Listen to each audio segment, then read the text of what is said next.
দূরের এক পাহাড়ের পাদদেশে ছিল এক বিশাল বন, নাম চন্দ্রবন।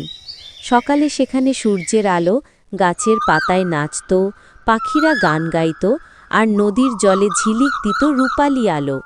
সেই বনে থাকত এক ছোট শিয়াল, নাম টিকো। টিকো ছিল দুষ্টু, কিন্তু খুব কৌতূহলী। সে সব সময় নতুন কিছু জানতে চাইত।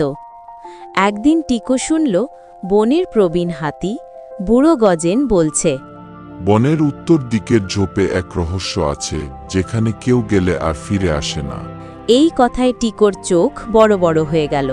সে ঠিক করল, সে নিজেই দেখে আসবে কি আছে সেখানে।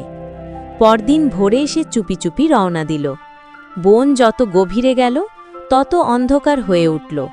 গাছের ডালে ঝুলছিল অদ্ভুত ফুল, মাটিতে পড়েছিল শুকনো পাতার স্তর, আর বাতাসে এক অজানা গন্ধ। টিকো একটু ভয় পেলেও এগিয়ে গেল। হঠাৎ সে শুনল, কেউ কাঁদছে। এক ঝোঁকের আড়াল থেকে বেরিয়ে এলো একটি ছোট হরিণছানা। তার পা জড়িয়ে গেছে জঙ্গলের লতায়। টিকো তাড়াতাড়ি দাঁত দিয়ে লতা কেটে দিল। হরিণছানা মুক্ত হয়ে বলল, ধন্যবাদ ভাই, আমি দিক ভুলে এখানে চলে এসেছিলাম। টিকো হাসল আর বলল, ভয় পেও না, আমি তোমাকে বাড়ি পৌঁছে দেব। দুজন মিলে পথ খুঁজতে লাগল, কিন্তু তখনই চারপাশ থেকে ভেসে এলো অদ্ভুত আওয়াজ। কে এসেছে আমার বনে? ঝোপের ভাগ দিয়ে দেখা গেল এক বিশাল পেঁচা, বনের রক্ষক পেঁচা মহারাজ। তার চোখে ছিল জ্ঞানের আলো।